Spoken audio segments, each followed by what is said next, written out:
Salve, meus queridos, sejam muito bem-vindos ao Podfarm Podcast, o seu podcast de empreendimento, saúde, de gestão. E aqui quem fala aqui agora é Lucas Bento, e aqui ao meu lado tem ninguém nada, ninguém menos que Cris Tullia. E aí, Cris, como é que você tá? Olá, pessoal, sejam bem-vindos a mais um Podfarm Podcast. Tudo bem, você? Uai, daquele jeitão, né? Naquela correria de sempre, mas sempre trabalhando, graças a Deus. Que e bom. Cris, patrocinadores oficiais, quem são dessa vez? Olha, hoje nós estamos com a Santa Maria, nossa patrocinadora oficial, e a contabilidade do Amauri, que veio aqui e adorou e agora já até patrocina a gente. Gente, fica a dica, quem quiser. Nós estamos abertos, né, Lucas? Estamos abertos a patrocinadores novos aí. Se você quiser vir aqui gravar um programa com a gente e depois patrocinar, estamos abertos também. Sempre bom, muito bom, né, Cris? E não se esqueçam de seguir a gente nas nossas redes sociais, Podfarm Podcast, dos nossos patrocinadores, do Garia Santa Maria. E do Amauri também. Segue a gente lá em todas as redes sociais, vão seguindo os nossos patrocinadores. Se você tem crítica, sugestão, dicas, pode deixar aí nos comentários.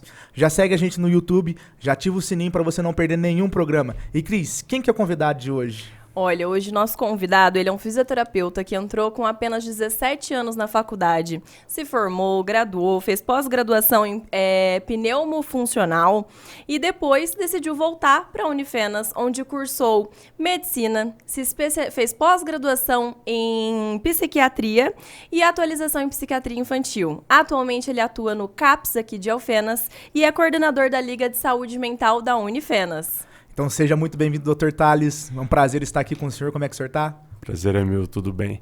Agora tá... Em pouco tempo as coisas vão mudando, já desatualizou um pouquinho. Eu saí do CAPS, saí da Unifenas. Oh, meu Deus, agora eu tô só consultório. Tranquilo. Tô só consultório e tô ali no ambulatório do Dr. Plínio. A prefeitura montou um ambulatório de psiquiatria infantil e eu fico lá uma vez por semana. Me desculpa, e seja muito bem-vindo, muito obrigada por ter aceito o nosso convite. Não, aqui nossos convidados estão sempre a mudança é recente mesmo, eu mudei, essa mudança aí foi do ano passado pra cá. Entendi. Agora que eu chutei o balde. E doutor, por que a psiquiatria? Por que o senhor escolheu a psiquiatria, né? Putz, na verdade...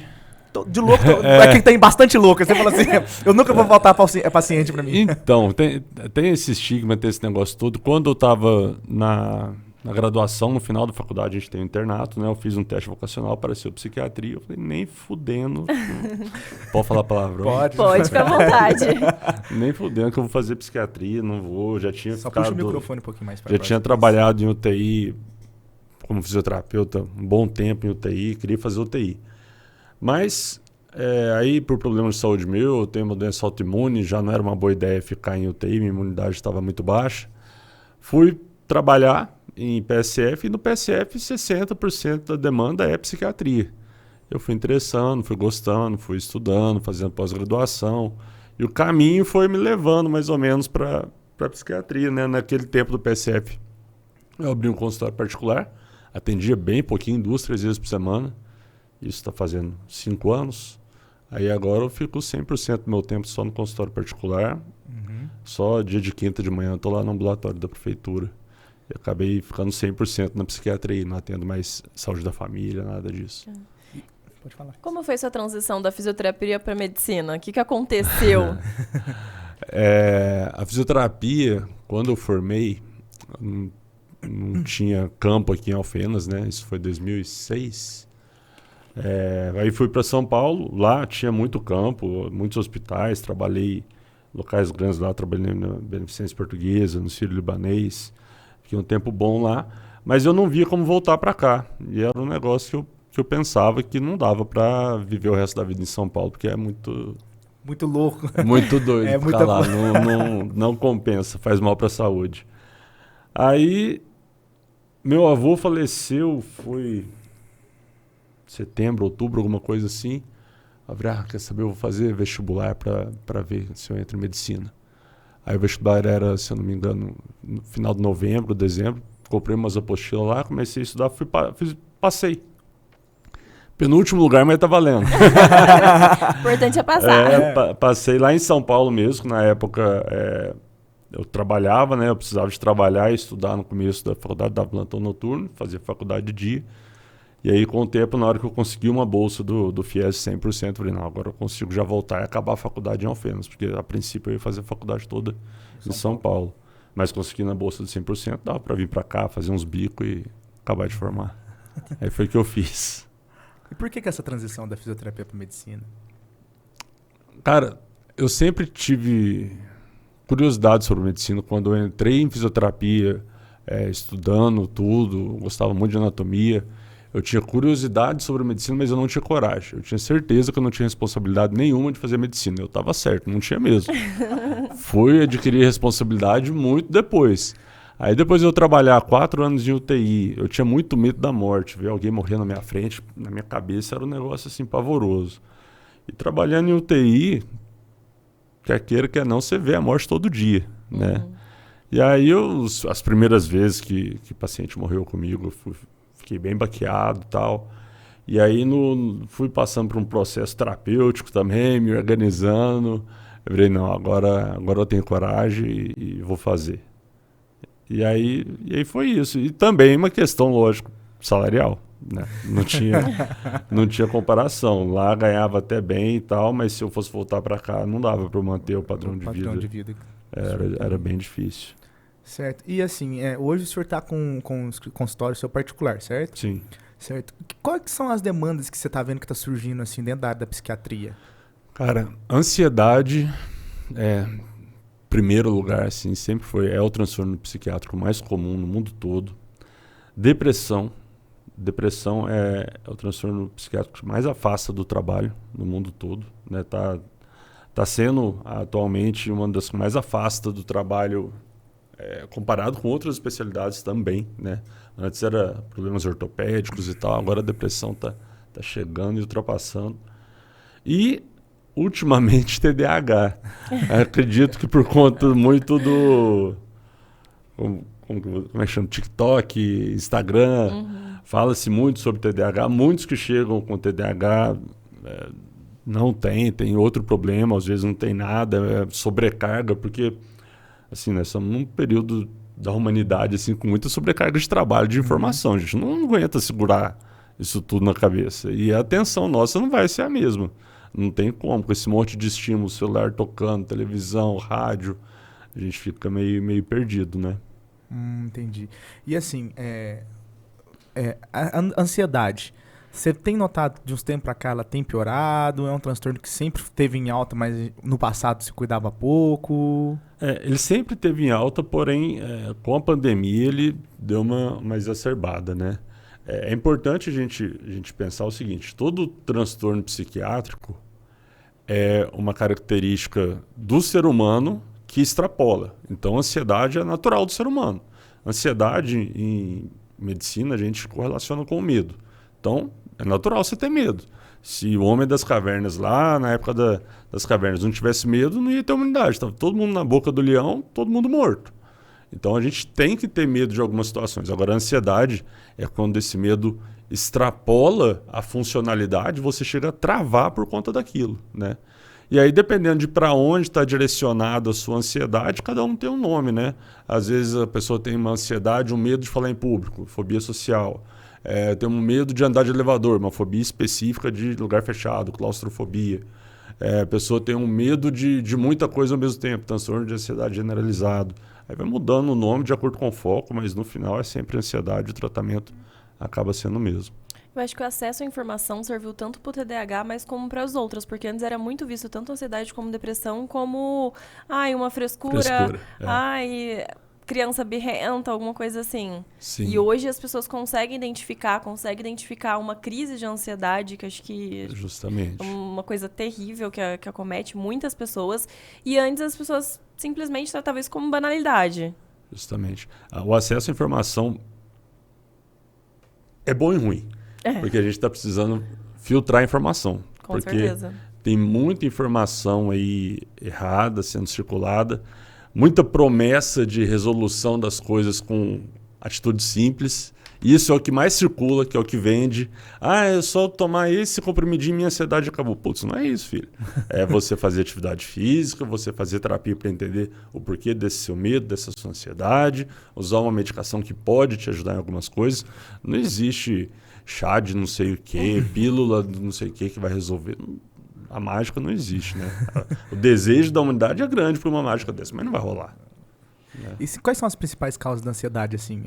O que gera essa ansiedade? Bum! Cara, é muito individualizado, né? Como eu disse, a ansiedade vem baseada no medo. Enquanto criança, uma das causas mais comuns é a separação dos pais, né? Tem um transtorno chamado transtorno de ansiedade de separação. E aí, isso quando está ali para entrar na escola. Aí passa um pouquinho a fobia social, né? Falar em público, apresentar um trabalhinho, alguma coisa, acaba sendo mais corrente, mais comum, né? E no adulto, a ansiedade generalizada é muito grande, porque assim, é muita preocupação, né? Preocupação com Conta. marido, conta, filho, vizinho, papagaio. Até preocupação que, na verdade, a maioria não deveria estar na nossa cabeça, mas o ser humano tem vontade de abraçar tudo, resolver tudo, coisa que não vai acontecer, né? E aí já era essa causa, gera essa ansiedade. E quando que esse medo ele deixa de ser um simples medo e passa a ser realmente esse transtorno? Isso é uma boa pergunta. O medo deixa de ser natural e passa a ser um transtorno, né? Não sei se tem como pegar aqui, mas a gente tem até uma curva interessante, uma curva em U, né?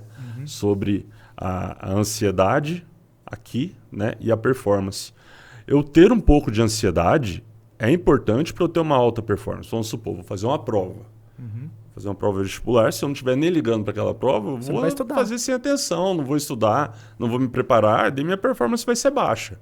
Agora, se a minha ansiedade passa a ser tão grande que chega na hora da prova eu travo, bloqueio, dá dor de barriga, começa a me coçar, tenho que sair da sala o tempo inteiro, aí já passa a ser patológico, né? Então, de um ponto de vista geral, assim, quando a ansiedade começa a te gerar prejuízo funcional, aí passa a ser patológico. Eu não gosto de ficar no meio de muita gente, mas eu consigo ir no mercado, fazer minhas coisas, estou desconfortável, mas respiro e faço, beleza. Agora eu não gosto de ficar no meio de muita gente, eu não estou mais conseguindo sair de casa, eu não estou conseguindo fazer minha compra, eu não estou conseguindo sair para ir pagar uma conta ali na casa lotérica porque está cheio de gente. Então, quando começa a atrapalhar a funcionalidade do indivíduo, aí já passa a ser um transtorno, sendo necessário medicação.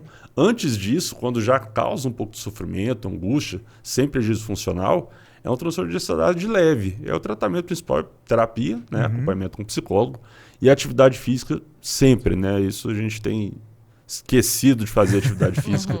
Né? O mundo ficou muito fácil, com controle remoto, celular, esse monte de coisa. Até computador, celular, para onde você quiser. Mas se a gente for pensar numa evolução como espécie, a gente necessita de uma atividade física, né? E pode ser uma atividade física leve, não precisa ser nada muito bruto também, né? Tipo, uma academia pesada. Precisa ser frequente, né? Precisa ser frequente. Não adianta você ir um dia e faltar 6, né? Eu costumo sempre falar, vamos pensar do ponto de vista evolutivo. O que o ser humano fazia todo dia, até antes da gente construir essa sociedade toda? A gente acordava, caçava, as mulheres iam coletar fruta, os homens caçar, tinha atividade ao longo do dia, chegava ali na hora do almoço, todo mundo reunia, comia, descansava, se coordenava ali como sociedade, chegava à noite e ia dormir. Agora, o que é hoje? Chega à noite, você chega em casa, você está com o tablet na mão, você está com o celular na mão, está com a televisão ligada. Então, essa luz que a gente tem à noite, essa incidência luminosa que a gente tem já não é natural, né? Então, a nossa qualidade do sono piora já aí. Né? O nosso tempo de sono e qualidade de sono. Além do que o trabalho, que às vezes o trabalho extrapola do dia e vai até para a noite. Então, isso tudo já, a piora na qualidade do sono já é um fator de desenvolvimento de depressão e ansiedade. E aí a gente acorda já atrasado, porque dormiu cansado, não fez atividade física, toma um banho correndo, toma qualquer coisa e vai trabalhar. Vai trabalhar, fica sentado o dia inteiro, não faz porcaria nenhuma, anda para lá e para cá, fica irritado, passando estresse, volta para casa e repete o ciclo. Então, daquilo que era natural nosso, não sobrou quase nada. Então, a gente tem que imitar algumas coisas, né? É interessante, eu sempre brinco com meus pacientes, se pague primeiro, né? Porque se a gente deixa de fazer, para fazer atividade física depois do serviço, a gente não vai, bicho. Tá cansado pra caramba. Eu sou desse jeito. Não tem Se como. eu não for na academia cedo, nem adianta me chamar à noite. Não Nossa, vou. mas eu prefiro à muito noite, difícil. porque cedo parece que meu dia já fica cansado. É daí 6 horas da tarde eu tô morrendo, sem energia. Chega um cliente, eu já tô, Jesus, seja abençoado. Dá minha hora de ir embora. Isso no começo tende a acontecer, mas até essas semanas aí sai um estudo comprovando que a atividade física pela manhã tende a ser melhor. Toda atividade física é boa, mas pela manhã tende a ser um pouco melhor porque mimetiza a nossa ordem natural, né? Porque à noite é esperado que você fique o quê? Quieto. descansando. Aí eu tenho dificuldade porque eu agito, aí eu chego em casa com a energia lá em cima, Demora a aí eu dormir. demoro a dormir, eu demoro a baixar de novo. Justamente, né? Então, sempre que possível, fazer atividade física pela manhã. Aí você fez ali só uma hora, acabou, vai trabalhar, sem peso na consciência, já fez o que tinha que fazer, né? Isso tudo facilita o processo de conseguir fazer todo dia alguma coisa, né? E a alimentação influencia bastante, né? Nossa, demais. Cada vez mais a gente tem visto, vou até daqui 2 semanas, eu vou fazer um congresso em São Paulo da relação entre o cérebro e o intestino. Cada vez mais a gente tem visto como a alimentação influencia em sintomas psiquiátricos, principalmente ansiedade e depressão, né? Essa questão do fast food, essas alimentações processadas que a gente tem hoje, que está dentro desse pacote de correria aí, são alimentos pró-inflamatórios, né? E hoje a gente sabe que a depressão, a ansiedade, a gente tem um aumento de marcadores inflamatórios circulantes no nosso corpo. Nosso cérebro está inflamado em fase depressiva e ansiosa. Então, uma má alimentação proporciona um aumento, né? Vai só somando ali o prejuízo. E uma má alimentação leva a uma baixa de vitaminas, Sim. que também vão prejudicar tanto na parte muscular como na parte de memória, de tudo, né? Sim, sim. Principalmente com relação à depressão, a gente vê muito baixa de vitamina B12, vitamina D, ácido fólico, muito relacionado a sintoma depressivo. E o álcool? A cana. O álcool é um probleminha nosso, né? Tem aquela brincadeira. Quando você passa o remédio para o paciente, a primeira coisa que ele pergunta é se ele pode beber. Ele não Eu pergunta era desse, mais eu parei nada. de beber, graças a Né? Deus, eu diminuí. Né? É assim, a gente tem que ver no ponto de vista cultural. O que eu vejo pessoalmente que atrasa muito o pessoal, principalmente homem, de buscar tratamento. O cara não vai falando, se eu for lá e o cara me passar um remédio, eu não vou poder beber. E eu não vou viver sem a minha cervejinha no final de semana. Beleza. O álcool em pequenas quantidades, em dias espaçados, ele não vai ter um malefício. Não é ali, cara, você chegar, tomar 1, 2 latinhas de cerveja no final de semana com a sua esposa que vai acabar com a sua vida. Não tem mal nenhum. Agora, muitas medicações modernas não têm interação com o álcool. Isso é bom o pessoal saber que quando isso é uma prioridade na vida do cara, a gente já vai prescrever uma medicação que não vai ter problema de interação, né? Só que o álcool em excesso vai diminuir a eficácia do tratamento, porque a medicação ela sai pela urina, você toma muita cerveja e você urina muito, foi embora a medicação. E outra coisa que também piora é o seguinte, o efeito do álcool no organismo. Na hora que você toma, você relaxa, fica calmo, fica assim, não, isso aqui é meu remédio. E o dia seguinte, nego? Aí aquela ressaca moral, ansiedade lá em cima, coração acelerado, por que eu fiz isso? Medo, angústia, mal-estar, aperto no peito. O dia seguinte do uso do álcool, a ansiedade e a depressão tende a piorar muito. E o álcool ele tende a extrapolar o sentimento que a gente tem. Você já percebeu isso? Putz, se eu estou muito feliz e saio, putz, eu subo na mesa, arranco a roupa, que é a felicidade louca. Agora, se eu estou depressivo e bebo, aí é onde acontece... Não só o álcool, né? As outras drogas também, tudo vai exacerbar o que você está sentindo. Justo. O efeito rebote sempre. As pessoas fogem para outras drogas lícitas ou ilícitas e aí no dia seguinte A ressaca é sempre pior. Né? É que o álcool, vamos dizer assim, é a droga mais socialmente aceita. Né? Tem um aspecto cultural, né? E aqui em Minas, então, com 12 anos, você está sendo levado no boteco, filho. Não tem praia, né? Vai ter que ir em boteco. Não tem o que fazer. Vai no Zé do Arvinho. Né?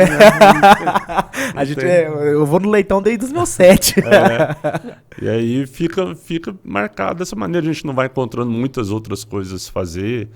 Não tem teatro. Quanto tempo a gente ficou sem cinema aqui? Agora tem cinema. Mas é complicado essa questão cultural, principalmente aqui no interior de Minas. A gente nota que é uma coisa que a gente luta diariamente. Eu acho que a falta de adesão ao tratamento, que eu vejo muitos pacientes que não têm informação. Tipo, às vezes tem vergonha de perguntar para o médico se pode ou não pode utilizar aquele medicamento com álcool. Aí ele chega na farmácia e fala, eu não tomei o fim de semana porque eu ia beber. Só que, tipo, tem muitos medicamentos, principalmente os benzodiazepínicos, que ele tem que ter um uso contínuo para ele ter um efeito desejado. Você está quebrando todo um protocolo. Então, acho que a falta de informação, ela piora, assim, a situação em 90%. Aí o benzo já tem um risco, porque já eles não pode tomar. receptores semelhantes, pode aprofundar a sonolência, ter parada respiratória e tal. Não é uma boa ideia benzo com álcool. Mas os inibidores seletivos, aqueles mais conhecidos, fluoxetina, sertralina, esse citalopram, esses não têm interação, né? Então é bem mais tranquilo. Mas eu conheço pessoas que gostam de tomar junto com o medicamento com o álcool, porque como vai ter um efeito mais rápido, que aumenta todos os efeitos mais rápido por causa do medicamento, bebe menos e já tá ruim mais rápido.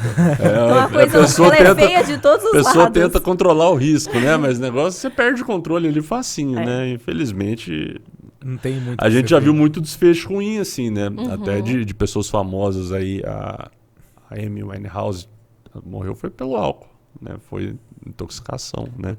Misturou o remédio com álcool, tchau Paraná. Então não é bom, né? Sempre ir perguntar se isso é uma coisa, putz, é importante na minha vida, todo final de semana eu encontrar com a minha família e fazer um churrasco. E eu gosto de ali tomar minhas 4, 5 latinhas. Beleza? Então vamos escolher aqui uma medicação que não vai te atrapalhar nisso, né? Vamos elaborar o tratamento de certa maneira. E à medida que o cara vai melhorando, geralmente essa necessidade de consumir o álcool vai diminuindo, cara. Porque muitas vezes você faz aquilo ali na angústia mesmo, você tá estressado, puto da vida a semana inteira, você quer se esbaldar. E aí você mantendo um maior controle durante a semana, chega no final de semana, aquela sede não vai ser tão grande mais, né? Mas é porque, tipo assim, eu falo isso por mim. Quando eu bebia, eu tipo, aflorava tudo, felicidade, tristeza, etc e tal. E aí no outro dia eu não produzia nada. Não produz, e cheio de serviço e não produz, e aí acaba que o efeito rebote era muito pior. A depressão. Aí o que acontecia? Eu falava que acumulava ansiedade, que acumulava ansiedade do dia da cachaça e acumulava ansiedade do dia que eu tinha perdido de serviço, que aí eu não conseguia trabalhar, não conseguia produzir. Aí eu acumulava aquele serviço e aí dobrava a ansiedade e gerava um efeito que aí, putz, trabalhei demais durante a semana, né? Tem que beber de novo. Aí ficava nesse ciclo de bebe, não para. A produtividade é muito afetada. Muito né? afetada. Assim, processo demorava muito para tocar. Então, assim, aí eu resolvi. Esse foi um dos fatores que levou eu a parar de beber. Eu falei assim, não tô produzindo nada, né? Se a gente for ver dessas questões de drogas lícitas e ilícitas, o álcool ainda é bonito, vamos dizer assim, na sociedade. Tem propaganda de bebida, um monte de coisa. O cigarro já é feio, porque teve um trabalho do governo muito em cima disso, até taxando, né, aumentando o preço para desestimular o consumo. Agora a cerveja não, você vê promoção, nego arrastando 10 carrinhos, aquele negócio todo. E o movimento atual sobre a cannabis, né? Que se fala que é natural, não faz mal, aquele negócio todo. Agora, a cannabis em si, ela dobra o risco da pessoa ter esquizofrenia, desenvolver um surto psicótico e não voltar. Então, é muito diferente. Existe o tratamento à base de medicamento da maconha. Beleza, existe, mas ali você tirou o THC, você só tem o CBD numa concentração específica, que serve para algumas doenças, não é uma panaceia, não serve para tudo também, porque hoje em dia todo mundo fala, não, é só dar óleo de cannabis que melhora isso.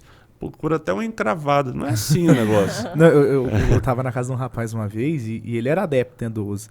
Ele falou, não, os médicos estão receitando cannabis para tratar o câncer. Eu falei, uai, de que jeito? Para dor oncológica tem estudos, né? No Brasil, hoje, é liberado para algumas epilepsias, né? Vigilância sanitária. Existem alguns estudos estrangeiros que mostram um bom efeito em várias coisas, mas a liberação no Brasil ainda é um tanto restrita, né? Agora, o pessoal tá viajando aí, achando que cura autismo, que cura um monte de coisa, o negócio não é assim, não. E a interação da cannabis com os medicamentos? Complica muito, né? Principalmente se a pessoa está fazendo uso de um antipsicótico, né?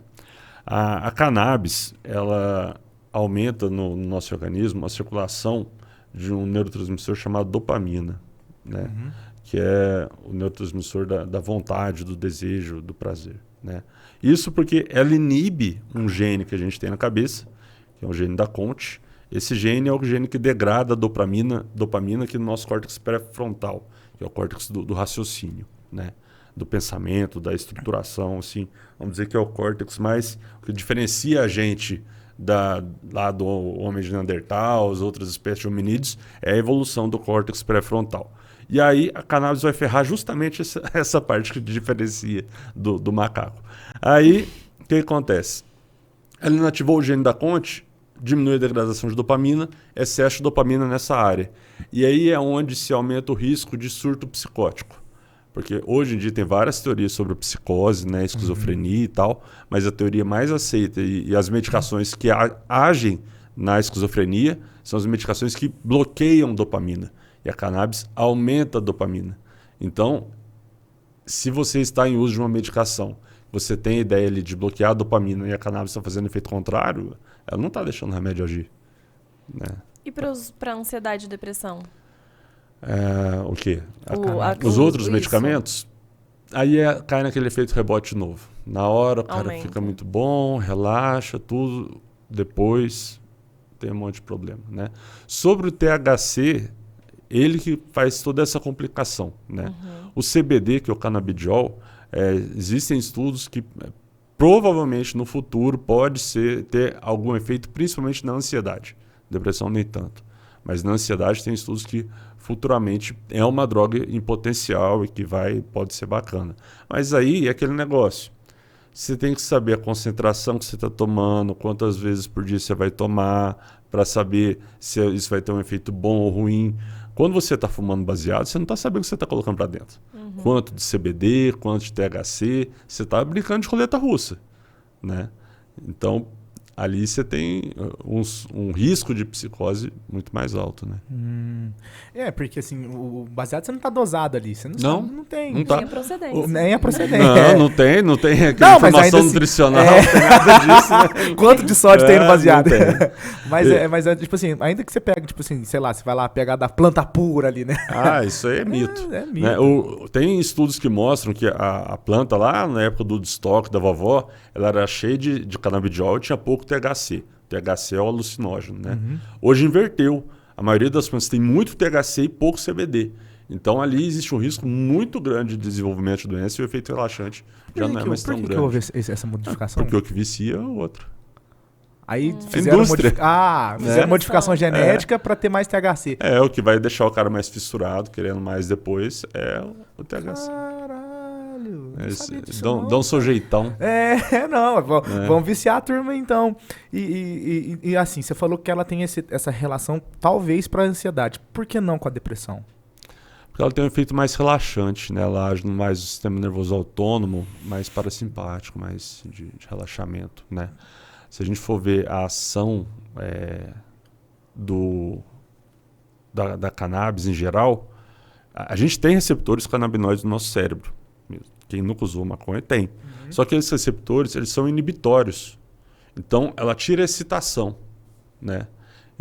Daí, na depressão, você geralmente já está muito inibido, né?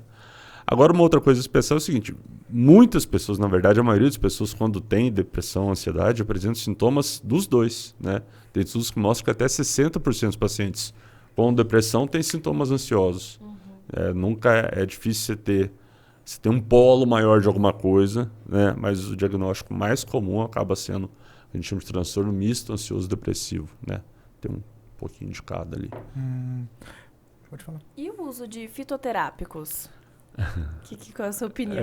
O uso de fitoterápicos, existe um protocolo que a gente segue aqui no Brasil de tratamento de depressão, ansiedade, transtorno bipolar, ele chama CAMAT, o protocolo canadense.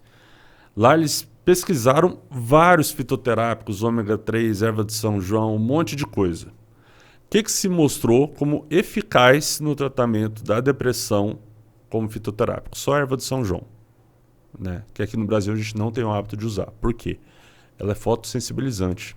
Então, se a gente toma a erva de São João e sai aqui no sol do meio-dia, a gente vai poder ter algum problema de pele, né? Então, ela é muito usada em países mais ao norte, né? Na Europa, Estados Unidos, por ter uma menor incidência de raio solar ali em algumas regiões, usa muito. Agora, aqui pra gente é um pouco inviável fazer esse uso da erva de São João. O hipéricum. Ela tem algum outro problema? Ela tem interação com álcool também, não tem? Tem interação com álcool. E se você tomar ela junto com algum remédio tipo fluoxetina, você pode ter o risco de ter a síndrome serotoninérgica, né? Aumentar muito a serotonina. Então, o único fitoterápico, a gente pode dizer assim, natural, que tem eficácia para depressão é esse, mas que no Brasil a gente tem essa limitação em usar. Agora, se você começar a pesquisar muita coisa sobre depressão no seu Instagram e for rodando, vai aparecer cada coisa. Vai aparecer erva de não sei da onde, da Índia, da China, da Amazônia, que promessa de cura. E essa promessa de cura vende. Né? O problema é esse. A gente indica bastante, tanto para ansiedade, insônia, passiflora, melissa, valeriana. Se for um caso leve, pode trazer algum benefício, né? Até porque existe o efeito placebo, né? Mas caso onde se está tendo um prejuízo funcional, aí não... Seria mais pro iniciante da ansiedade. Isso. E aí, eu costumo falar que o cara, para chegar ao uso de remédio, ele tem que estar com o básico bem feito. Ele tem que estar fazendo atividade física, tendo uma boa alimentação, indo ao psicólogo. Estou fazendo isso, não funcionou? Vou medicar. Né? Então, nessas fases iniciais, hoje tem se falado muito sobre o magnésio para o sono também, que ajuda a regularizar o sono. Então, tem algumas coisas que ajudam, né? Mas que ainda não estão dentro do protocolo de tratamento. Num consultório, a gente sempre tem a precaução de usar o que está dentro do protocolo de tratamento. Ali eu vou ter um respaldo, né? Acho que, putz, eu não estou tirando negócio da minha cabeça. Tem um monte de gente que estudou e falou, não, isso aqui funciona, isso não funciona, isso gera tais riscos, isso não gera. E aí, para a gente, dentro do consultório, a gente acaba dando preferência porque está lá no protocolo. Qual foi a informação mais absurda assim, que você viu no Instagram ou em qualquer rede social falando sobre ansiedade, assim, cara? Ansiedade. Ou ansiedade, a depressão. Qual que foi a informação? Cara, assim? eu vi de TDAH, porque hoje o alvo da publicidade é o TDAH. Né? Virou moda. Tem TDAH. uns compostos, Brain não sei o que é um suplemento que funciona e você vai ficar pica das galáxias. Não vai tem resolver base. assim.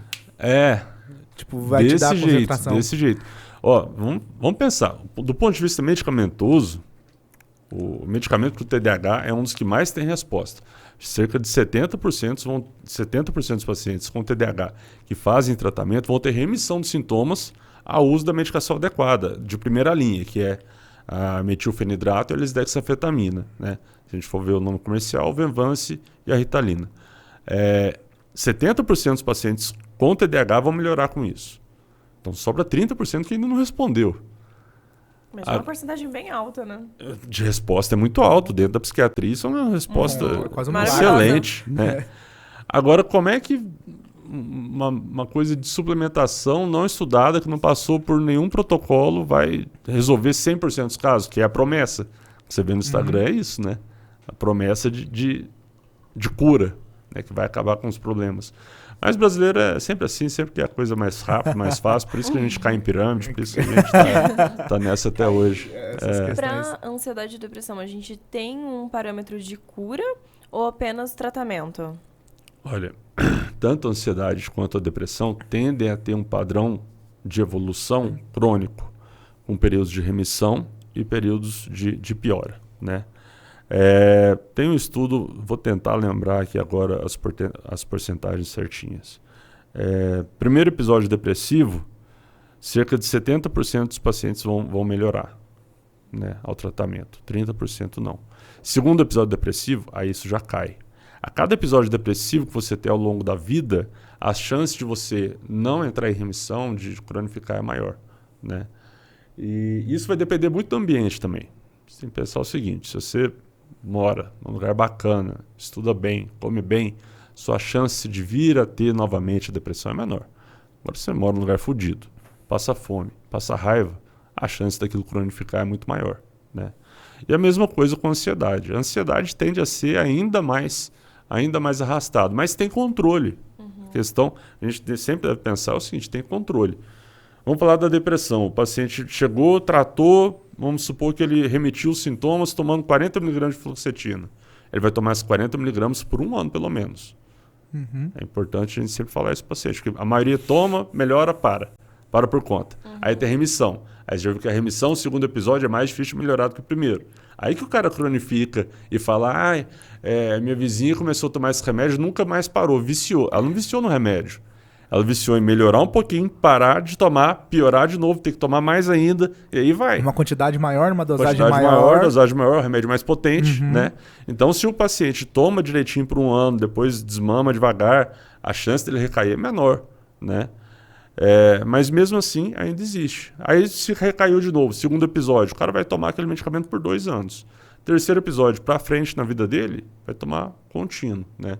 Aí a gente já fala que cronificou. E por ter uma, vamos falar assim, um pezinho na genética muito forte, Às vezes, alguns casos, mesmo no primeiro episódio, a gente já mantém tratamento contínuo. Se a família inteira com caso de depressão, suicídio, papapá, vamos pesar aí na balança, será que não compensa usar contínuo tratamento? Muitas vezes sim. Entendi. E assim, o senhor falou que a ansiedade é um medo. A depressão vai estar coligado com qual? Tristeza. A tristeza mesmo. É. E quando é que deixa de ser tristeza e passa a ser depressão? Assim, acabei de tomar uma gaia. Não, é isso que eu ia dar um exemplo, tipo, vamos pegar esse aí, tomei um chifre, né? Putz, tomei um chifre. Se você não entrar na bad, cara, você não é normal, você tem alguma coisa errada contigo. Beleza, entrei na bad. Só que essa tristeza, essa angústia, vai durar ali alguns dias, eu posso ficar sem ir trabalhar uma semana, mas depois vou melhorando, ressignificando aquilo. Dali 15 dias eu já estou firme, voltei a trabalhar e consegui. A depressão é um estado de tristeza contínua por no mínimo 2 semanas seguidas, tem esse critério de tempo. Você tem que ficar ali no mínimo 2 semanas com outros sintomas associados. Então, é tristeza contínua, falta de prazer, alteração no sono, alteração no apetite, alteração na concentração, alteração no libido, pensamento suicida, várias outras coisas que vão estar ali juntas com a tristeza, né? Então, é isso que vai dar o diagnóstico da depressão, essas somatórias, né? De 9, nós temos que ter 5. E sempre é obrigatório a tristeza ou a falta de prazer, né? E esse tempo de 2 semanas, né? Então, geralmente, a gente... Antes se falava muito do luto. A pessoa está em luto, vamos dar um tempo para ela. Hoje a gente vê que existe depressão dentro do luto, né? O luto, você fica ali, fases melhor, fases pior, mas você tem essa oscilação. E tem pessoas que não saem, não tem aquela fase de desejo, de voltar a fazer as coisas. O cara entra, fica para baixo, fica ali semanas, né? E tá perdendo peso, não dorme, vários problemas. Aí já tem uma depressão dentro da fase de luto. Porque o luto, querendo ou não, é assim, eu É acho que é o ápice da tristeza, né? Você acabou de perder alguém querido. É a tristeza. Então, né? mas aí... É a tristeza natural que você vai A gente ter. fala até, 7 dias só, tá bom, né? De luto. Mas é realmente, porque eu tive amigos, né, que realmente eles entraram nessa fase do luto, começaram essa questão da perda de peso e tal, igual você falou, tava perdendo esse prazer na vida, e aí você tava vendo que isso durou muito tempo. Não foi uma questão, tipo assim, de 7 dias, né, na brincadeira do povo. Sim. Mas foi durando um mês, e você falou assim, cara, você já não tá normal, assim. A gente sabe que você perdeu um parente, é uma questão muito difícil, mas... Cara, infelizmente, Sim. A vida que segue, né? Nesses casos é importante acompanhar, procurar um psicólogo, um psiquiatra para conversar, ver o que fazer. Por quê? Hoje em dia a gente sabe que a depressão tem uma área do cérebro que ela vai ficando inativa. Então, aquela área ali vai ficando inativa, inflamada. Para você recuperar, quanto mais tempo ela está ali inflamada e inativa, mais difícil recuperar. Então, aquele negócio, não, deixa ele quieto, daqui a um tempo ele melhora. Já passou 3 meses que alguém morreu e o cara não sai. Isso. A tendência ali daquela depressão cronificar vai estar só aumentando. Então, é importante buscar apoio para avaliar. E assim, né, a gente tinha uma visão que é tipo assim, do cara depressivo, dele você ficar triste, né, pra baixo. Mas tem, às vezes, da depressão aguentar o cara e ele tá, tipo assim, sorrindo, super feliz, pelo menos disfarçando, né? Existem várias manifestações da depressão, né? Essa mais característica é a depressão melancólica, onde o cara tá pra baixo, papapá. A gente tem que pensar no seguinte, depressão é uma alteração do humor. Humor e afeto são 2 coisas diferentes. Humor é um sentimento constante e que te puxa, te arrebata. Agora, o afeto ele pode ser mais intenso, porém mais agudo. Vamos supor, eu estou triste, tô depressivo, né? Tô depressivo, minha mulher me largou, deixou eu com dívida, aquele escambau todo, não estou bem, estou em casa ruim mesmo, há meses. Chega um monte de amigo da época de colégio, faculdade, cara, larga disso, vamos trocar, vamos para não sei onde, vamos para uma festa, uma balada, vai estar cheio de coisa, na hora você dá aquela animada, né? Aí você deu aquela animada, você chegou lá, isso foi o afeto seu deu uma impulsionada. Só que você chegou lá, pouco tempo depois as coisas voltam para o basal, que é o humor. Então volta a não fazer sentido, né? Então aquele negócio, não tem depressão, nada. Eu vi ele caminhando ali. Pô, o cara tá caminhando ali, buscando algum prazer, e ele tem que fazer isso mesmo, Mas às vezes o cara tá ali até com uma cara boa, porque tá caminhando, tá sentindo prazer, aquele negócio todo. Chega em casa, o prazer não se sustenta. O cara volta a ficar triste, definhado, sem energia. Por isso que a parte social, tanto os amigos como a família, é muito importante para tentar Sim. tirar, para dar esses picos e não ficar só no basal, né? O ambiente no paciente depressivo é extremamente importante, né? Se rodear de pessoas que vão te levar para cima. Se você juntar com outro depressivo para tomar cerveja, termina de afundar. Se for o caso do Chifre, então põe um Bruno Marrone e aí Nossa, acabou. aí lascou. Aí acabou com Ladeira abaixo. Ladeira abaixo. Dorme né? na praça pra cima. E pensando nela ainda. Mas é muito interessante porque, assim, pelo menos de uns tempos pra cá, eu tô vendo que tem um surto de depressão. Muito grande. E eu acho que isso foi agravado com a pandemia também, não foi? Na depressão isso ficou muito evidente. Na pandemia. Isso ficou muito em evidência. Né? Porque antes a gente estava correndo e negligenciando. A gente fechado em casa, a gente não tinha pra onde correr. A gente Foi com a ficando, gente. E muitas vezes a gente tenta buscar fazer um monte de coisa para não conviver com o nosso pensamento, porque é muito ruim. Ali você não tinha para onde correr, você estava convivendo consigo. Então, acredito que a notoriedade disso aumentou bastante. Além da questão do ambiente. Né? Tem um estudo muito bacana com animais, da década de 80, 90, chamaram de Ratolândia. Nesse estudo, o que eles fizeram? Uma cidadezinha para rato, com rato macho, rato fêmea, rodinha, feno, tudo para eles brincar ali. Ele tinha 2 tipos de água, uma água normal e uma água com morfina, que ele podia tomar. Ali, nesses ratinhos da Ratolândia, a maioria tomou água normal porque estava feliz, não precisava se drogar para esconder a tristeza e tal. Aí, o outro grupo deixaram engaiolado, confinamento, que a gente ficou na pandemia. Fechado, dentro de casa, você não tinha nada para fazer ali. Você tinha ali uma rodinha e olha lá, fechadinho. Você não vai conviver com outros animais. Esses ratos tomaram muito mais morfina do que os outros que estavam vivendo na Ratolândia ali, todo felizes. Então você vê que o ambiente de confinamento favorece depressão, favorece ansiedade e favorece principalmente o consumo de drogas. Que na depressão, na pandemia, a gente esperava um pico, né, de incidência muito maior de depressão e ansiedade, mas o que estourou mesmo foi dependência química. Foi. Mas as drogas, no geral, né? Até a cannabis mesmo, mas a gente ainda tem o êxtase e as outras, elas dão aqueles picos de dopamina e faz você ficar feliz. Muitas vezes é automedicação para sintoma ansioso ou depressivo. O cara vai lá, queima um, achando que vai... A vida não tá boa, tá tudo ruim, mas eu vou ali encher o rabo de cachaça que a coisa melhora. Muitos desses amigos meus que tiveram essas questões crônicas de depressão falam, eu preciso tomar uma, pá.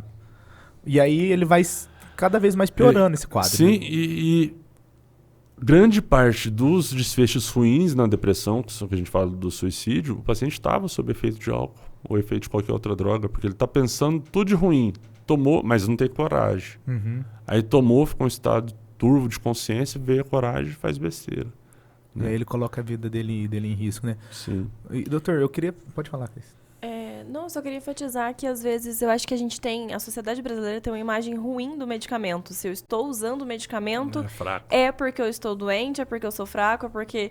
E na verdade eu acho que a gente precisava mudar esse pensamento no sentido que bom que tem aquele medicamento para te deixar melhor. Você não está sendo menor do que alguém por estar utilizando o medicamento. Tive uma estagiária recentemente que ela tinha alguns pontos que precisava. Ela falou, não, eu não quero mais, eu consigo viver sem isso.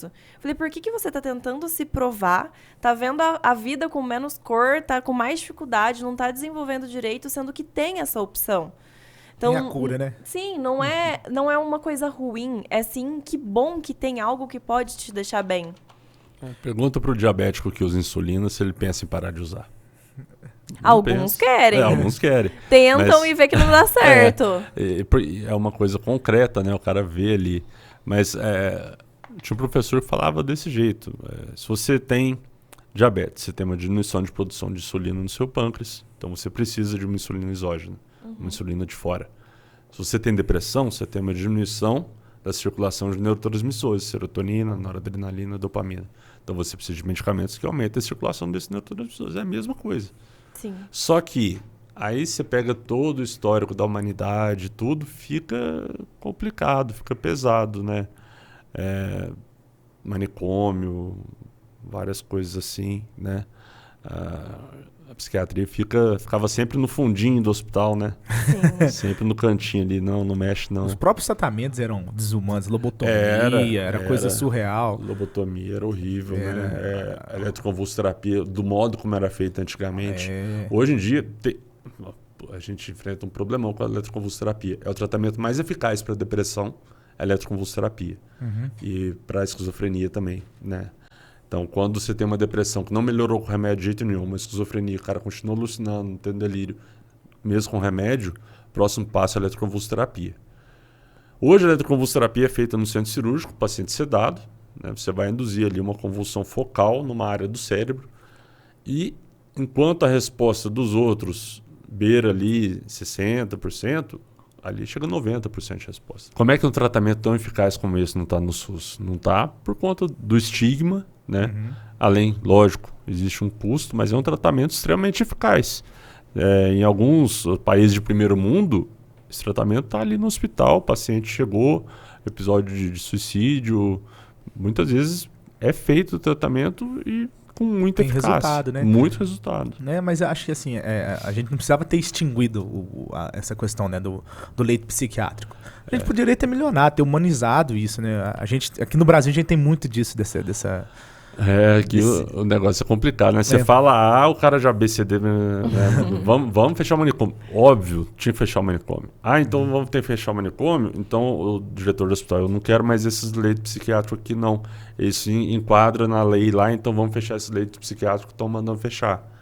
Aí o cara entra em surto psicótico, não tem aonde colocar ele. A família não dá conta de ficar com ele. Né? O cara tá surtando? Tá surtando, não tem jeito. Ele precisa ficar monitorado. Mas não tem aonde mais deixar, né? Aproveitaram nessa leva, fecharam os manicômios, que era o que tinha que fechar, e fecharam um monte de leito psiquiátrico, inclusive em hospital geral, né? Um hospital multidisciplinar, procura lá a psiquiatria, muito difícil encontrar. Né? E, doutor, uma síndrome que eu tô vendo que, tipo assim, eu trabalho com advocacia, eu tenho uma área do meu escritório que eu pego direito do trabalho, e eu tava vendo uma síndrome que tava saindo muito, que é a do burnout.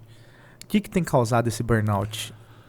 Nossa, isso aí é complicado. Do ponto de vista médico ainda é muito complicado, sabe? Porque a gente o CID que a gente ainda usa é o CID-10, Classificação Internacional de Doenças, na 10ª edição. E lá não tem uma doença escrito burnout, né? Então, existe muita divergência de interpretação de texto, até inclusive no meio jurídico, sobre o que é burnout ou não, né? Seria um transtorno ansioso, depressivo, decorrente especificamente de uma situação estressora do trabalho, né? Mas, infelizmente, ainda é muito difícil a gente qualificar e quantificar isso, né? Esperamos aí que no CID-11 os critérios diagnósticos sejam mais claros, né? Para a gente conseguir falar, não, enquadra dentro dessa caixinha aqui, então é burnout. Porque se você for procurar, no CID-11 está Z73, que é dificuldade de adaptação ao modo de vida. Pô, isso abre margem para interpretação gigante. Gigante, né? Mas o que a gente vê muito relacionado a esse burnout é os caras workaholic mesmo. O cara vive em função do trabalho. Vive em função do trabalho, né? E aí, às vezes o trabalho demanda isso, o cara tem lá o patrão em cima, mas às vezes não, é pelo cara mesmo, é o jeitão dele. Né? Ele não sabe fazer outra coisa sem trabalhar. Fugindo de alguma coisa no serviço. Né? Poderia ter no protocolo um afastamento momentâneo para melhorar? Ou essa pessoa não vai aceitar? Olha, eu vou te falar que a maioria das pessoas não aceitam. O afastamento, se é do workaholic, ele não vai querer de jeito nenhum. Ele vai sair do trabalho. Nossa, precisa trabalhar. A maioria não aceita, cara. Se a gente explica, não dá para consertar o carro andando, o negócio tá complicado, vamos parar um tempo para você relaxar, descansar, tomar o remédio. Em 2 semanas o remédio tá fazendo efeito, você volta a trabalhar. Tem muitos que escondem o atestado e não leva pro serviço. Mas daí já é do perfil do cara, né? Mas se você não para, você pode piorar, né? Muito. Não. Muito. Aí você para de vez. E ele tá muito, como você falou pro Dr. Valmir, tá muito ligado com ansiedade e depressão, burnout. Então isso aí vai evoluir para um quadro clínico bem pior. Sim, justamente. Porque, assim, o que eu tava notando é que tava tendo muitas decisões dos tribunais regionais do trabalho nesse sentido de afastamento por causa de burnout. E eu tava vendo que, assim, é uma coisa que ninguém tá falando. Ninguém tá Sim. buscando preocupar com isso, entendeu? E aí parece que agora até mesmo, nem a medicina mesmo tá tendo uma resposta conclusiva, então, contra Sim, isso. não tá. Mas uma coisa que eu sempre falo, às vezes eu falo até no meu Instagram. Chegou domingo à tarde, 5, 6 horas, observa como é que você tá. Às vezes você não é um serviço que você trabalha de segunda a sexta. Puta, chega 5, 6 horas, já tá aquela depressão, você vai pensando que tem que voltar pro serviço, o coração acelera, você começa a ficar irritado, amanhã chega, você dá um coice. Pô, o que tá acontecendo aí no seu serviço? Que você tava bem até ontem, cara. E agora, porque tá perto de você pro serviço, não tá bem. O que tá acontecendo? Vamos parar e pensar, né? Mas muitas vezes a gente tende a se agarrar naquilo que faz mal, né? E aí fica... Martirizando, né? É uma questão cultural também que a gente tá vendo lá. Trabalha enquanto eles dormem, estuda enquanto eles descansam. Justo. E aí o cara entra num burnout fudido e depois ele não consegue. Aí ele perde qualidade de vida a troco de, sei lá, um salário melhor. O cara entra nessa pilha e às vezes não é nem um salário melhor, não. É que é muito complexo, né? Quando eu vejo que um paciente está assim, eu pergunto sempre, o que te prende nesse trabalho ainda? Né? Tem casos que é status, tem casos que é medo de não conseguir outro, e tem casos, enquanto eu atendia mais nos SUS adultos, era realmente a questão de, o trabalho é o que coloca o arroz e feijão dentro de casa. Se eu sair eu não tenho estudo, eu não tenho a quinta série, como é que eu vou arrumar outro? Aí complica mesmo, né? Agora, muitas vezes uma pessoa com nível de educação superior se agarra em trabalhos que geram prejuízo emocional, ou por ego, status, ou por medo de autonomia, medo do novo, né? E fica ali agarrado naquilo que está matando ele. Devagarzinho. É uma questão muito difícil de ser batida. E o TDAH, a moda do momento? Esse aí tá na moda mesmo, hein? Cara, vamos falar do ponto de vista epidemiológico. De 4 a 5% da população tende a ter. Agora, vou te falar que 50% do pessoal que chega no consultório acha que está tendo. Não tem como. Né? Não bate. O TDAH é o seguinte, ele é um transtorno do neurodesenvolvimento. Então, o que acontece? Você começa a apresentar sintomas desde a sua primeira infância. Né? Não é que você ficou com TDAH. Eu estou com TDAH. Não, ou você é um paciente com TDAH, ou você não é. Né? TDAH é transtorno do déficit de atenção e ou hiperatividade. Você pode ter um polo maior em desatenção, um polo maior em hiperatividade. Isso não quer dizer que você tem só desatenção. Você tem muita desatenção, pouco de hiperatividade, muita hiperatividade, pouco de desatenção, ou seja, combinado, muito dos dois. Né? Então são esses 3 subtipos que a gente tem. Os sintomas começam lá na infância. Né? Geralmente a criança vai ter dificuldade no aprendizado com relação à escola, vai ter dificuldade na leitura do ambiente social por ser muito impulsivo enquanto está na escola, né? Vai crescendo, vai ter muita dificuldade principalmente com organização. A pessoa não consegue organizar, gerenciar a própria agenda, o próprio espaço, né? Tinha que entregar um trabalho, putz, nem fiz o trabalho, né? Vai ter prova hoje, né? Você não se organizou, você não conseguiu se organizar, né? Impulsividade, irritabilidade, esses são os marcos, né? Ao longo da vida do TDAH. Então, eu costumo dizer o seguinte, se uma pessoa está sobrecarregada de trabalho, né? A nossa atenção, a gente tem 2 tipos de atenção. A atenção focal, tenacidade, eu estou aqui tenaz nesse nosso assunto aqui. Tem a vigilância, que eu estou olhando todo mundo que está aqui e volta. Se alguém entrar por ali, a gente vai lá e volta. Né? O que acontece com o paciente no momento de sobrecarga? Uma pessoa no momento de sobrecarga, maior estresse, ele fica hipervigil, fica caçando qualquer coisa que vai acontecer de errado a qualquer momento, porque ele está ali estressado no ambiente de trabalho dele. Então, a vigilância aumenta e a tenacidade diminui. Aí o cara confunde isso, estou com TDAH, não consigo focar aqui no trabalho. Mas o cara que está atrás do biombo aqui está falando de outro serviço, ele sabe tudo que está acontecendo ali. Né? Tá para todo lado essa atenção dele pelo estresse. Né? Então, se a gente vê a foto desse cara, você vai pensar, putz, não, ele pode ter TDAH. Mas você não tem que ver a foto, você tem que ver o filme. Você vai pegar o filme da vida dele. Eu acho que eu tenho TDAH. Então, me conta aí, cara, como é que foi a sua infância? Se a pessoa puder ir com a mãe, com algum parente, irmão, é melhor ainda, porque daí você vai ter uma visão externa. Minha infância era assim, assim, assim, chegava na escola, minha mãe era chamada todo dia, eu pulava a janela, não conseguia ficar quieto, andava para lá e para cá na sala de aula, chegava na hora da prova, eu era o primeiro a entregar, pulava a questão, esquecia de fazer questão, irritado, brigava com todo mundo, e aí você vê um filme da vida do cara onde você fala, não, isso aqui de agora esteve presente ao longo de toda a vida. Então pode ser um transtorno. Isso. E aí você vai pegar os critérios diagnósticos lá no DSM, vai ticar, ver se preenche os critérios, pô, tem TDAH, vamos tratar. Aí escolhe a medicação de acordo com o paciente. Não era muito classificado como apenas uma hiperatividade das crianças? Se fosse assim, né, estava lascado. Porque a criança saudável é a criança hiperativa, né? Uma coisa que tem piorado muito a atenção das crianças é o celular. Né? A criança... É muito difícil hoje você pegar uma criança que não tem acesso ao celular. Mas se você pegar uma que tem acesso e uma que não tem acesso, aquela que não tem acesso é muito mais calma. Muito mais. Eu vejo isso pela minha filha. Eu fiz o erro, tive o erro de dar para ela um tablet no Natal passado, né? A bichinha ficou milhão no tablet. Ela tem quantos anos? Hoje vai fazer 7 esse mês. Ficou milhão pilhada no tablet, você tirava, ela estressava. Aí deu 3 meses depois que eu dei, eu falei, puta, eu fiz cagada. Eu não devia ter dado. Porque assim, a gente deu pensando que quando a gente viaja, no carro é chato, leva o joguinho, fica jogando. Mas não acontece isso. O negócio tá lá, ela é ligeira, ela já sobe, trepa no negócio, pega, põe pra carregar. Aí eu falei, meu filho, eu errei. Eu errei em te dar isso aí. Vou pegar de volta, tá? Vou guardar. Mais pra frente eu te dou de novo. Foi 1, 2, 3 dias de choro, lamentação, murmúrio. Mas hoje ela está muito mais calma, né? Ela tem como ela não ter acesso a celular? Não tem, tá no meu bolso e tal. Mas vem do meu exemplo. Eu chego em casa, o meu celular vai para a gaveta. Meu celular não fica na minha mão, né? E aí eu não estando com o celular, ela não vai querer ficar.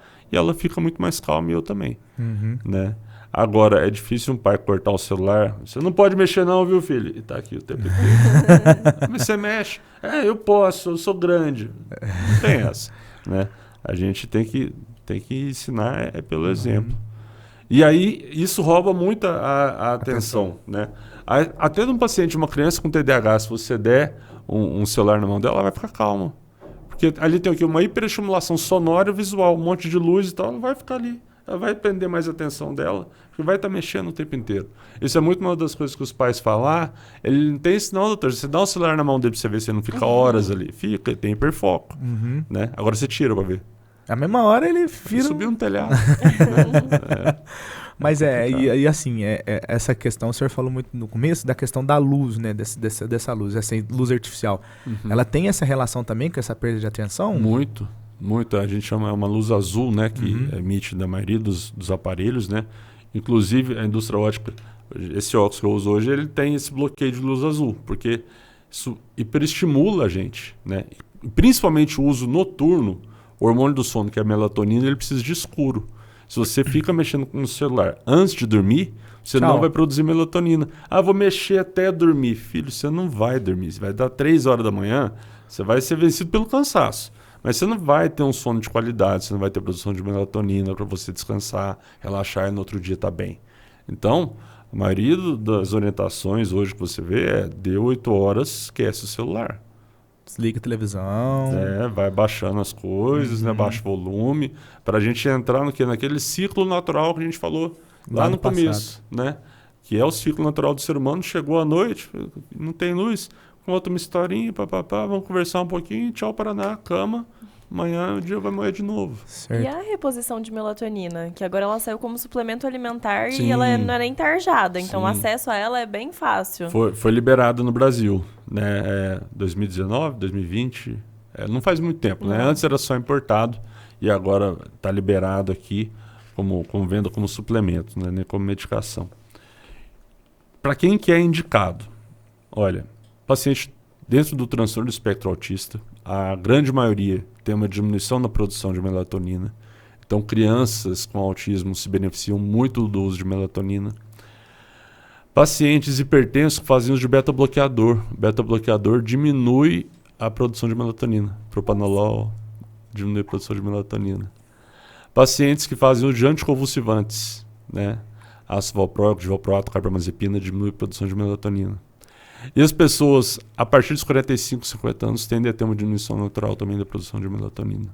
Então, essas são indicações básicas, né? E aí, infelizmente, muita gente tem feito uso, às vezes até abusivo. Né? Se a gente for ver, a dose fisiológica produzida é muito baixa. E tem gente aí tomando 2, 3 comprimidos de 5 miligramas. Ela está vindo na comercial como suplementação 210 microgramas. Antes, o importado era 3 ou 5 miligramas, né? Agora, o que eu mais uso, não vou falar o nome da marca aqui, mas é um em gotas, né? Onde cada um é 0,1 miligrama. E aí, em torno de 1,5 miligramas da dose funcional, nossa dose fisiológica, né? Aí você dá ali umas 15 gotinhas, mimetiza o sono natural, né? É um medicamento que está dentro do arsenal terapêutico, porque a boa qualidade do sono melhora a depressão, a ansiedade, vários transtornos psiquiátricos. Existem outras medicações dentro da psiquiatria que agem na melatonina também, né? Fluvoxamina, inibe a degradação de melatonina, ramelterona, gomelatina, tudo isso age na produção de melatonina. E cada vez mais o sono tá em foco, né? O uso em excesso dela, o que poderia gerar? Olha, como é uma coisa nova, a gente ainda não tem muitas certezas, né? Mas o último treinamento que eu fiz do uso da melatonina é diferente de outros hormônios. Por exemplo, você vai usar um corticoide, né? O cortisol é produzido na suprarrenal. Você parou de tomar, sua suprarrenal não vai produzir mais, né? Por um tempo. Ela vai demorar uns dias a entrar no eixo. Já a melatonina, pelo que a gente viu, não demora tanto assim não a voltar a entrar no eixo, né? Só que, putz, não é bacana, né?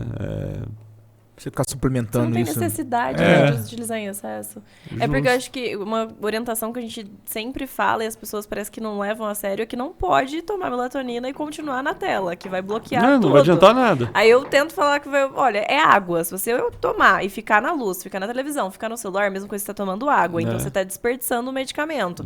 Toma na hora de deitar e desliga tudo. Justamente. Acho que isso pode ser um dos motivos da superdosagem, que toma e não faz efeito, mas tá ali no telefone. Vai mais um.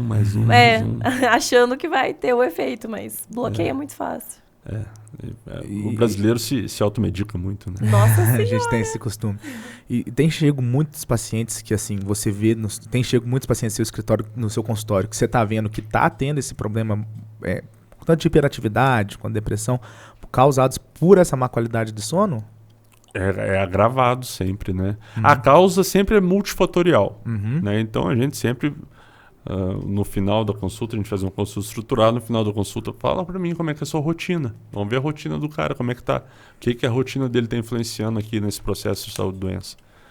E aí, certamente, vou te dizer que a grande maioria tem uma péssima alimentação desses pacientes que vão procurar lá e que estão mais graves. Tem uma péssima alimentação, uma alimentação baseada em miojo, lasanha pronta. Justo, alimentos pronto, o podrão, né? Assim, lanche. O podrão, esse me quebrou. Muita coisa que faz mal para a saúde, né? São sedentários e não dormem. Quantas horas você dorme por dia? Umas 3, 4. Mas por quê? Porque eu fico vendo Netflix, celular até 1, 2 horas da manhã, chega às 6 horas, eu tenho que levantar para ir trabalhar. E aí? Não tá certo, não vai dar certo, né? Não adianta a gente tratar, medicar, se você continuar tendo esse hábito de vida. De ficar vendo, consumindo isso, né, até tarde da noite. Mas acho que também muita coisa acontece por causa disso, porque a gente também tem o costume de tratar tudo com essa base de medicamento também. Sim. Vou tomar um medicamento e vou melhorar, então não preciso mudar esse hábito. Ontem eu tive essa queixa, uma paciente chegou tomando vários remédios, né? Grande parte, ela mesma foi dando um jeito. Foi incluindo. Eu quero que você troque isso tudo por um remédio que não me engorde, que me ajude a dormir e que me acalme. Não vai ser possível. Como é que é o seu dia? Né? Vamos ver. Aí você olha o dia todo contra isso. Não vai rolar. Não adianta, né, cara? Não tem uma... É igual você tá falando. Não tem fórmula mágica. Não tem. O ser humano quer uma fórmula mágica, porque a gente sempre quer uma solução passiva, né? Então, resolve isso para mim. Faz para mim, dá um comprimido que resolve isso. Agora, quando você chega e fala, não, olha, a solução vai vir de dentro, a gente precisa trabalhar em conjunto, papapá. Muitas vezes o cara nem volta. Porque ele vai procurar quem? O cara do Instagram que falou que em meia hora de conversa e tomando um chazinho, não sei o quê, vai tudo ser resolvido. Infelizmente, você vê ali uns caras charlatão que falam que em 3 sessões de psicoterapia, o cara faz uma regressão e reprogramação mental que vai mudar a vida. Não vai, filho. Não vai acontecer isso. Inclusive, se der certo, passa pra mim, por favor, que eu tô pensando em fazer um Foram programa. anos você se lascando pra em 30 minutos você se resolver? Não vai acontecer. Não vai, não tem jeito. Não. E assim, eu já queria falar muito dessas questões também, tipo assim, terapias alternativas, que tem surgido bastante. Medo. Essa questão de reprogramação, regressão, mas a gente tem algumas que ainda são socialmente aceitáveis, assim como, por exemplo, né, não querendo criticar, mas a acupuntura também. Cara, a acupuntura é bom. É bom? É bom. Maravilhoso. Transtorno de ansiedade leve está dentro do protocolo de tratamento. Oh, não sabia disso não. A acupuntura é bom. Acupuntura, a Homeopatia. homeopatia, Aí já assim. complicou. Né? Complicou a homeopatia no seguinte, em evidência científica. Né? Evidência científica de que melhora. Qual que é o princípio nosso da medicina ocidental? Alopatia. O que é alopatia?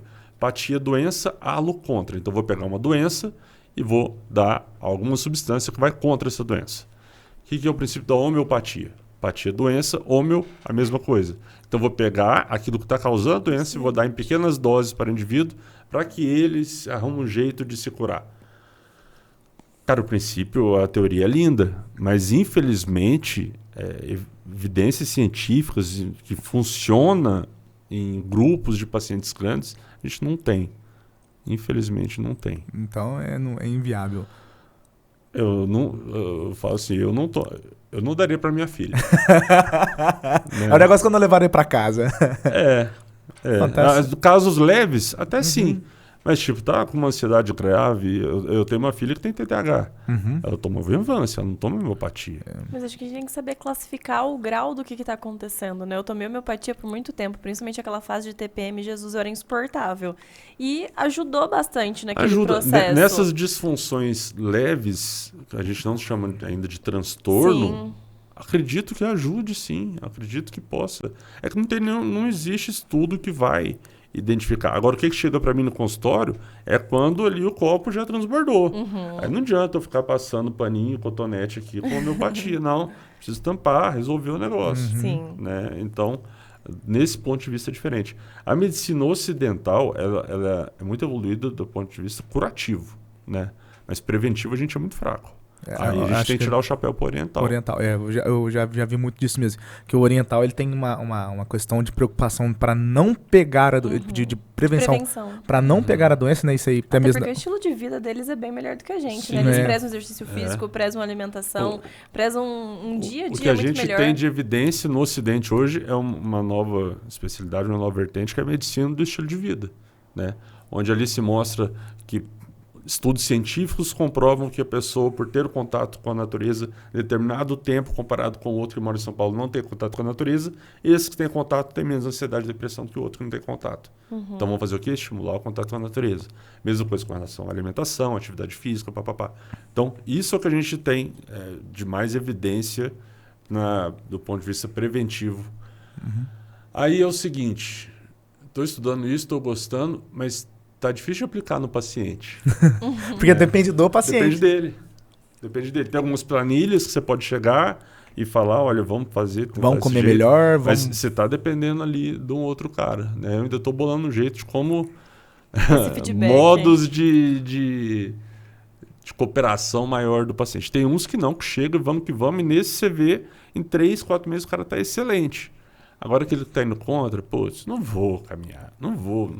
Então, nós não vamos melhorar. Não, mas eu acho muito engraçado, porque aí, tipo, eu falei isso que meu pai, ele é desse jeito, né? A gente fala assim, não, que eu quero emagrecer. Eu falei assim, tá, pra você emagrecer, você tem que parar de beber, ou então reduzir, você tem que ter uma alimentação melhor, não sei o que. Ah, mas não sei o que, eu não vou fazer isso. Mas não adianta, você não tem a modificação tua, né? Aí é onde veio aquela outra coisa que bombou muito, foi o Ozempic. Nossa Senhora. Quase R$1.000 a caneta. Você vai lá, emagrece, enxuga rapidinho. E aí, vai tomar o resto da vida? Tem jeito, né? Tem jeito. E a eficácia dele diminui também com o tempo. Ô, doutor, com relação ao que a gente está finalizando já, mas o que precisa ficar para as pessoas? Quando eu encontro, por exemplo, um paciente que está tendo uma crise de ansiedade, por exemplo, se é algum amigo, alguma coisa, que está em algum surto, quais são os processos? A gente vê muito no Instagram de colocar gelo na mão, de tentar tirar a pessoa do foco. O que realmente é efetivo? O que tem que ficar disso? Olha, esse negócio do gelo na mão é bem eficaz, principalmente para pessoas com um padrão de automutilação, né? Isso está dentro de alguns tipos de terapia e funciona porque lá naquele momento ele tem uma espécie de dissociação da realidade e a queixa deles é que ele precisa se cortar para transferir a dor emocional para o corpo. Então se ele pegar o gelo, ficar segurando o gelo, vai queimar a mão, não vai deixar cicatriz, ele consegue trazer isso para ele. Muitos pacientes meus, depois que eu sugeri, eles fazem isso e falam que realmente tem uma boa eficácia. Mas em geral, para quem está fora, é o quê? Ouvir e não falar. O cara está em crise. Não dá pitaco. O cara está em crise, está ali descabelando, passando mal. Você vai fazer o quê? Ficar do lado. Você tem que rezar, você tem que ir para a igreja. Falei para você, você não vai mais na igreja. E o que acontece? É isso mesmo, não adianta. Ou então, faz isso, faz aquilo. Agora levanta o braço, abaixa o braço, senta aqui, joga água na nuca. Não, senta do lado, fala, olha, se você precisar, eu estou aqui do seu lado. Pronto. Aí o cara acalmou, recuperou. Ó, vamos procurar tratamento? Incentivar a pessoa a procurar o tratamento, né? Porque muitos estão do lado, respira junto, acabou, vamos para a igreja? Não estou falando que ir para a igreja é ruim, gente. É mas bom, não momento. é bom, mas a gente precisa tratar também.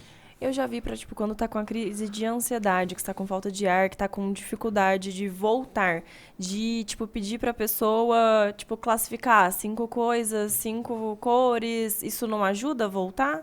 Porque Ajuda, tira o você foco. Tira o foco ali. Não de, te criticar, mas de tirar ela do pensamento, que aí você vai só afundando mais, né? Ajuda também. Existem várias técnicas para cada paciente. Isso é muito individualizado, né? Então, essas técnicas, geralmente, o psicólogo, terapeuta cognitivo comportamental, passa para o paciente de acordo com as individualidades dele.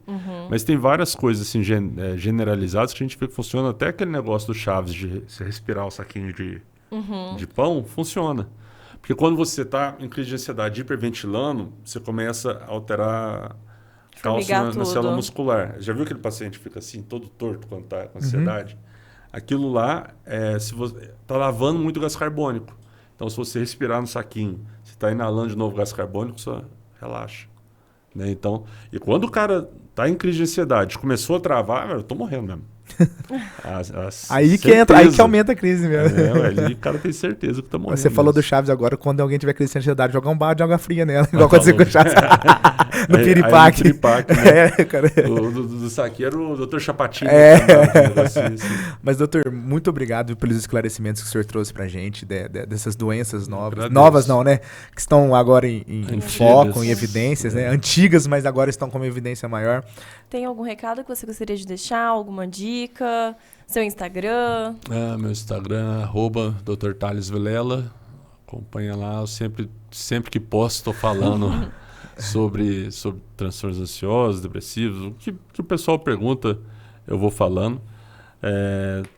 Nem sempre eu tenho tempo para fazer o que eu queria lá, porque esse negócio que eu estou fazendo aqui, de dar entrevista com vocês, é um negócio que eu nunca imaginei na vida.